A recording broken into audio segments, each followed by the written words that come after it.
Good afternoon and welcome to our Oklahoma postgame live at the Voice of College Football, where Oklahoma has defeated Kansas 52-42 inside Owen Field, Oklahoma Gaylord and Family Oklahoma Memorial Stadium, where Oklahoma finally wasn't pretty, but Oklahoma finally broke their longest losing streak since 1998, um, getting to 4-3 on the season with their first Big 12 win, as I mentioned, in the 52-42 victory. So that's the main positive, right? The main positive is that Oklahoma was able to get a victory. Obviously, it wasn't pretty in a lot of ways, and we'll get through that, get to that.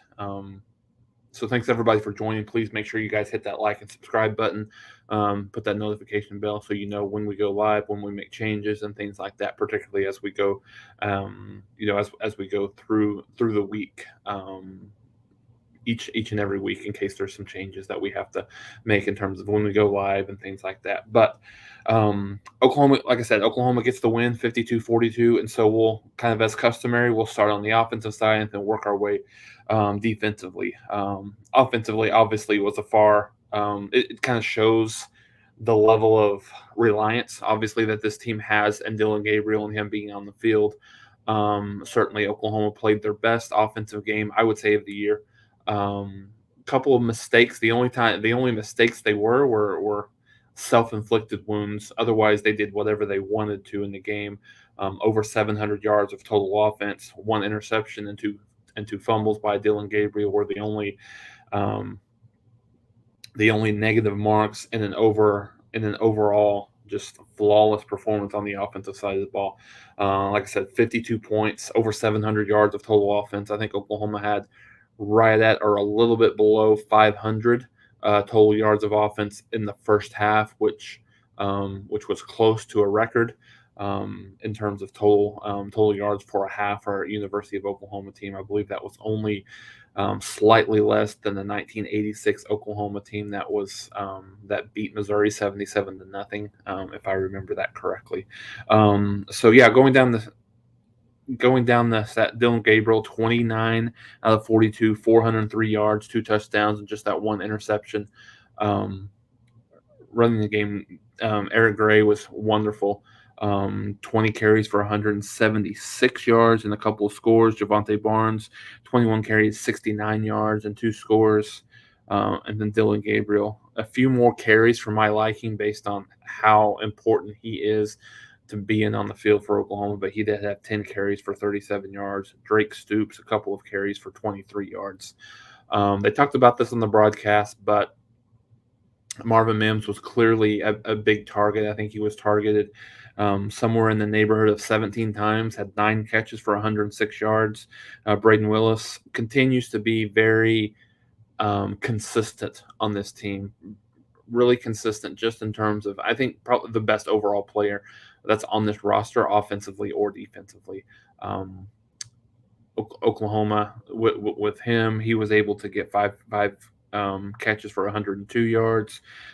Did have one carry in the goal line situation that didn't net any yards, but again, Oklahoma was really good running the ball, and Braden Willis had a really good day receiving from that tight end position. Theo Weiss had a long score, but he had four catches for 56 yards. Drake Stoops, 4 catches for 43. Jalil Farouk, 4 for 42. Gavin Freeman had the long, just great laid out catch for Gavin Freeman and that one catch for 41 yards. And then Eric Gray had a couple out of the backfield for 13 total yards. So, yeah, all around really, really good performance. Obviously a far cry from where Oklahoma was last week and not scoring a point to scoring 52 this week in the win, which is just big in a lot of ways. Obviously, it's just to get a little bit of confidence. I'd mentioned last week this team just really needed some good things to happen early, in which they did. Oklahoma got off to a 7-0 lead for the first time. I think they've been behind every single game, starting from Kent State on. So just being able to get ahead in this game obviously was big for Oklahoma. And then, like I said, just having some good things happen as Oklahoma looks forward in the season. They've got, obviously, Oklahoma has the week off next week, and then they will go to Iowa State, who, if anyone caught a little bit of that towards the end, they literally got cheated out of that win. I mean, I know that's something that people say, particularly against your rival, but I digress a little bit. If anyone caught that, Texas player was a clear targeting foul that wasn't called. Iowa State quarterback was actually down, had a knee down before he fumbled it. They gave the ball to Texas, and they were able to run out the clock and win the game. So anyways, this Iowa State team's pretty good. I think they're not quite as good as they have been in the past, but still they're pretty good on the defensive side of the ball. And then they've got a great wide receiver in Xavier Hutchinson. So I talked about the good, so let's talk about the bad. The defense continues to play at a very, very poor level. I never dreamed that I would think that this defense would be worse this year, with Venables and the staff that they brought in. But again, they're really bad. They did a couple of good things on at times. They were able to get off the field a little bit, a couple of times on third downs. Kansas only converted 5 of 11 of third downs. They did get a couple of turnovers, but other than that, it was just more of the same. Backup quarterback, Jason Bean is not terrible, but again, he's not as good as Jalen Daniels, and again, just had some bust, just some lack of effort, just slowness to the ball. I don't know. I don't know what it is. Some of the they did get some younger guys in the game, not as much as I would have liked. Just me personally. You saw Robert Spears Jennings in the game a lot. You saw Mason Thomas in the game a lot. You saw Jaron Canick in the game a little bit late in the game. So they did get some younger guys in there, but just I don't know. I don't know what to say. There's too much going on with this defense. Just to think that they can get much better this year. They're not getting any pressure on the quarterback with any consistent basis. They did get one sack, but that's if they'll bring pressure, maybe they can get a little bit. But the front four is not getting any kind of pressure. They were marginally better at stopping the run today, only 165 yards, almost 5 yards per carry. But again, it's just not good enough. Something that Brent Venables talked about in some of these videos early on. It's not good enough, and it's not anywhere close to being as good as they need to be. There's just inconsistent play. There's times where it was okay during the game. Then there was times that it was just horrendous effort, just overall for Oklahoma. And just like I said, not what they need to have happen for this team to obviously going this year is a wash, but going into the future to be able to compete for a championship is just not where they need it to be. So I think for the rest of this year, it's what can they do to get to 6 wins. I mean, I think that's the goal. That has to be the goal. And what you do, put yourself and your team in position to get to that bowl game, because I think that's invaluable for younger kids, especially if they get some of these younger guys involved, a little bit more involved, later in this last half of the season. So, anyways, it was a good win, a big win confidence wise, just to just to have something good happen to them. But again, defensively, it's just, you kind of looked at the game, and you looked at the total points. Obviously, 42 isn't good. The total yardage wasn't just astronomically bad. They only gave up 430 yards of total offense. but still, you give up 42 points, and I know some of those are after they scored after some of the turnovers. But I think the thing that was probably the most frustrating watching this defense today was the fact that they would just give up a very quick and easy score when Oklahoma started to get a little bit of distance on the offensive side of the ball, and so the mental toughness that this team has, particularly on the defensive side of the ball, is not there. Um, so it's a lot of different things, guys. I think it's just built up. I don't know. I mean, frustration is not the word. I think it's just a built up attitude and mentality that this defense has had over the last 3 or 4 years is just you know awful. And so they expect bad things to happen, and their body language is bad. They're just what they're doing. Nothing schematically, I feel is a big deal. Just that they're not really necessarily listening to what's being said. So whatever that means, whether that's Roof on the defensive coordinator side, I mean, someone's going to be the scapegoat. I mean, at the end of the day, after this season is over, I would assume that there's some sort of a change on the defensive side of the ball that's made. I mean, I don't come on here really calling for people's jobs, but I think the fact that Oklahoma's worse on defense this year than they were a year ago with the coaching staff that these guys have on defense um, was really um, unfortunate. To see where they've at. I mean, I think this team would struggle to stop Bixby High School. I think at this point, based on how bad they've played. Um, anyways, we'll see how things continue to go defensively for this team. Certainly have a little bit of respect for Kansas. Obviously, they played well this season. I don't think that you go back and say, well, it's just Kansas. No, I mean you got to take Kansas for the body of work that they've had this season. So, um, again, when you look at that, um, when you look at that, you say, yeah, it's a good win. You beat a ranked team, you beat Kansas, but you've got to start stacking good good days and good games together.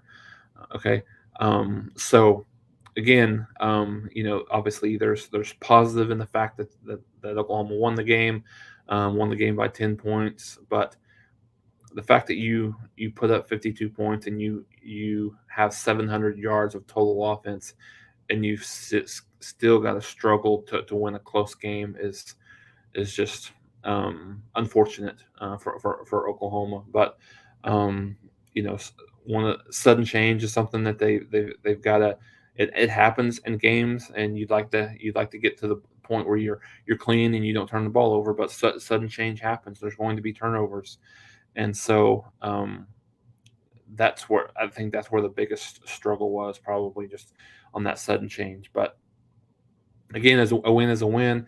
You're again, you're happy. You're above 500. You're 4-3 now, and then you've got you got to look at two possible wins the remainder of the year. As I mentioned, Oklahoma's off has a bye. Hopefully, you get Billy Bowman back on defense. That would really really help.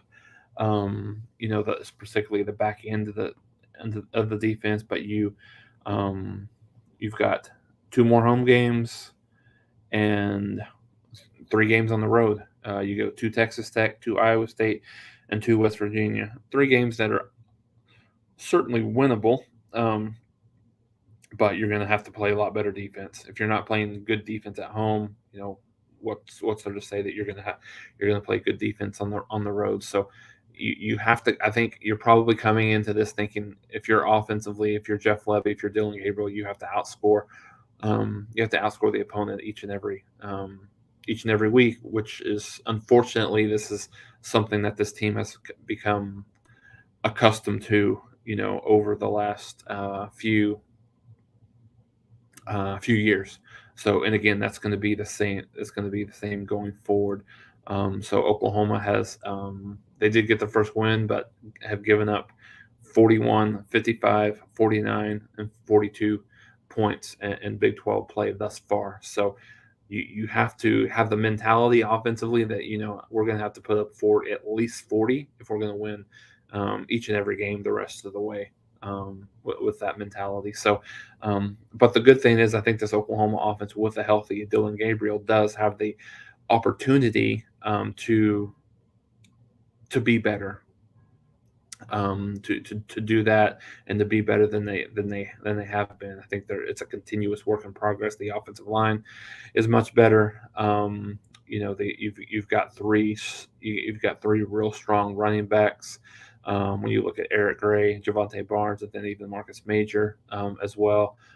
Receiving core is solid. Offensive line, like I said, it's continued to play consistent over the last few games. So we'll see what happens defensively through the rest of this year. But I would think that Oklahoma Venables will probably make some sort of change on the defensive staff. That's my guess as of right now.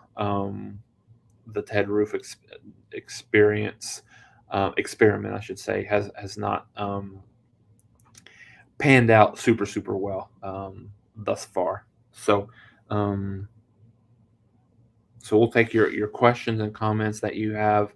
So give me your with right now without the crimson color glasses on. How many wins does this team get to? They're like 4-3 right now. As I mentioned, the schedule at Iowa State, hosts Baylor, at West Virginia. Oklahoma gets to host Bedlam. They go to Texas Tech to finish the season. Let's talk through what's your prediction for the win total for the rest of the year. Then we'll go through corrections 101. I have faith in BV to get his guys in 2023 a strong transfer portal. Yeah, I think the good thing about that corrections is they don't have the ability. I don't think they can get much worse. Like I said, I didn't think that this team could get much worse defensively, but they have. So let's go through. Let's see. Jesse got 7, so Jesse thinks that we've got 3 more wins there. Okay. Ron, the eternal pessimist, as Oklahoma with just 1 more win. Iowa State lost by 5 to Texas. We have to play them, and our D needs to get their you-know-what together. Definitely agree. Jimmy, 6. Corrections, 6. Weston, 8-4. I don't see any way this team gets to 8 wins. I don't see 4 more wins in this group of games that they have. I just don't think, optimistically, speaking, but I don't think of the 5 games that Oklahoma has remaining that they can win 4 of the 5. Baylor and Oklahoma State will be tough. I would say those are obviously, even though they're at home, the least likely wins of the last couple. And then you've got Iowa State and West Virginia probably as the most likely wins. And then you've got Texas Tech there. So never know. Obviously, you never know what could happen. Let's see. Then we've got 7-5 possibility there. So Oklahoma State up 14-0 over TCU. TCU's got the ball a little past midfield, it looks like. Right now they're throwing along. Oh, they got a guy wide open, Quentin Johnston, down to the 1. So TCU might be able to get into the end zone here. Nationally, Tennessee's up on Alabama 14-7 in a game that's going back and forth really quickly. Nice game early on here. Tennessee looks like they're ready. Don't know if they can actually get it done yet, but Then let's see what else is going on in college football right now. Um, Not a whole lot of other games of consequence going on. Georgia will have a cakewalk. Looks like they're facing Vanderbilt today, 7-0. Syracuse is up on NC State 7-3 into the first quarter. If you didn't hear that um, earlier, NC State's quarterback is out for the remainder of the year with a pectoral muscle issue, tear, I believe it is. So, um, some good games tonight as well. Um, USC and Utah will be an outstanding game, I believe, um, as well. So, let's go through. Let's see. West and FOU beats Iowa State and Baylor. They'll win Bedlam too. To me, I think Oklahoma. I know this is tough to hear. To me, I think Oklahoma State's clearly the best team in the Big 12 right now.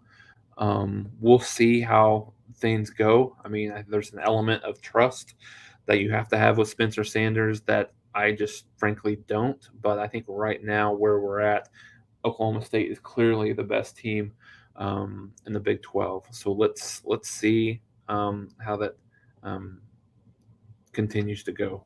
Um, let's see. We let Kansas in the game, and that's what I'm talking about, Jay Morris. Like they have to get better at sudden change. You know, had an interception, had a fumble, and Kansas had scored very very quickly after those. So you've got to be better about sudden change.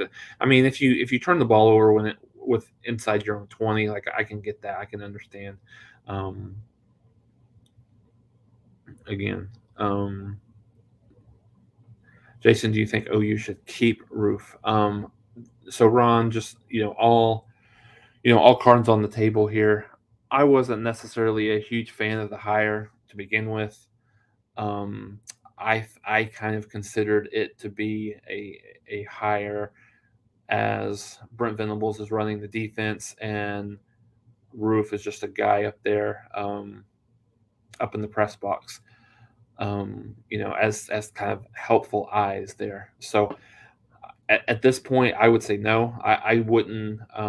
He's the only hire that Venables made that I questioned a little bit. I was a little bit um, skeptical of him based on his track record. Through the years, you know, he hasn't had just terrible defenses, but there's a reason why he's been place to place for his entire career. Had just an absolute abysmal head coaching record when he was at Duke, got fired there, and so I don't think I would be surprised if he's still the defensive coordinator next year. Now that we have a bye week and 2 weeks to prepare defensively for the last stretch of the games, is there anything that can be done for defense to just be 20% better? There's a couple of things that I think can happen. If I'd heard some things that maybe Billy Bowman was close to being done for the year. Then I've heard some things that maybe he might be able to get back next week or after the bye week. So I think if Billy Bowman's back and he's relatively healthy, I think that helps solidify some things on the back end of the defense. So I think that allows you to get a little bit better there. I think when you look at if you get I think Robert Spears Jennings Jr., like getting him in the game from a youth perspective is helpful. They tackled better today. I mean, if they can continue to tackle in space a little bit better, then they can they can potentially get there.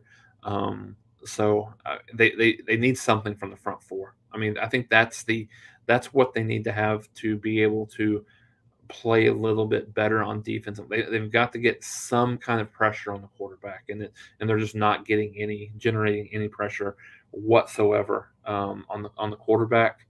And so if they continue to not be able to do that, then they're not going to get any better, in my opinion. But they've got to be able to somehow, whether it's some of their games or twists up front, get other guys in there, whatever it might be, they need to be able to generate some sort of because the secondary is not going to be able to cover for that long. So I think I think that's the way corrections that you get a little bit better, without a doubt. Ron, yeah, I there's not very many people that I would not trust against this defense. I mean, Jason Bean is an okay quarterback. I mean, he's not great or anything like that, but I do. Um, and he threw four touchdowns. I knew he threw a couple of interceptions as well. One was just an outstanding play by C.J. Colden, but one was just not a very good pass by him that was read. So um, I think that Oklahoma made a couple of good defensive plays on that, but aside from that, he did pretty much whatever he wanted to do. And so yeah, I just don't have any confidence that this team can hold anyone under 40 points the rest of the year. I mean, maybe Iowa State, because Iowa State is probably, I would say, um, I don't know if the worst offensive team in the league, but the least explosive team on offense in the league. So you've got some certainly you've got some opportunity to maybe hold them to within 40, which is, I mean, at this point that just has to be the goal for this team. If you can hold a team under 40 and just get just mix in a few stops here and there, then you give yourself a chance. So um, I mean, I think the good thing for Oklahoma is it's not a Thursday night game. It'll be a Saturday game, so obviously that helps, and in that situation. So, but we'll see. What other questions or comments um, does anyone have? And you're absolutely right.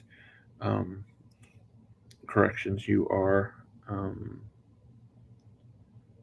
you are without a doubt correct.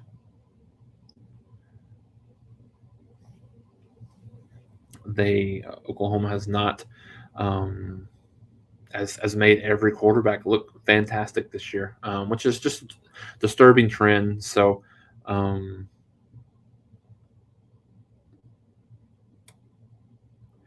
there's nothing positive that comes out out of your mouth, Norwooding. I mean, I think defensively this is a terrible team. I think offensively this team is serviceable and is good enough with Dylan Gabriel in to win, but the defense will just not let them at this point.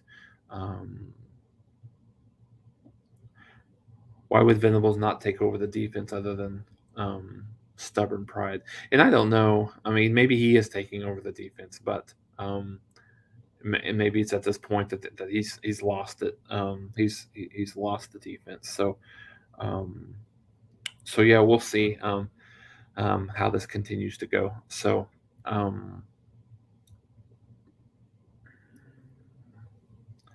yeah, I mean, Kansas is they show the Kansas has played really well up to this point. Now they're not playing quite as well the last couple of games. I mean, they still were in the game against TCU, had a good chance to win the game, but they did not, obviously did not get it done, and so we'll see if they can what they can do to be able to to make that happen. But they've got, so Kansas is, I mean, they're in the same boat that Oklahoma is. They've got a couple of, well, they've got what, four or five games left to get to bowl eligibility, and they just need one. Oklahoma still needs two, but they just need one. Which, I mean, obviously different expectations for both of these programs. Kansas would be just absolutely thrilled to get to bowl eligibility, and Oklahoma, I mean, I think where they're at now, they would be thrilled. Obviously, at the beginning of the year, they could care less if they just got to a bowl. The goal was to win it. The goal was to win a championship, and obviously they're not there yet. So we'll see how that continues to go. You know, after Oklahoma licks their wounds a little bit and has a week off heading into the stretch run of these last 5 games. So I appreciate everybody joining. I know there's not a lot to talk about other than kind of the same things over and over again. So Oklahoma obviously has a bye week. We'll see what they can do to get healthy and to get refocused for this last little bit of the season. That's obviously been disappointing, but in some of these disappointing years, you can find what you're made of from a mental perspective. So again, thanks everybody for joining here at our Oklahoma Postgame live at the Voice of College Football. Remember, you can catch me and Mark every Wednesday. Sometimes we'll have to change, but we try to stay as consistent as possible. 11:30 Central Time each and every Wednesday, and then we'll talk about a little bit more a recap of this and looking forward to Oklahoma's bye week, and then certainly facing Iowa State in Ames in 2 weeks at a just really really big road test for the Sooners as they move forward to attempt to get to bowl eligibility, which is just a crazy thing to think for this program. So make sure you share, hit the like, hit the subscribe button, and we will be back with you guys Wednesday afternoon, morning to afternoon, 11:30 to 12:30 Central. Boomer Sooner, and God bless.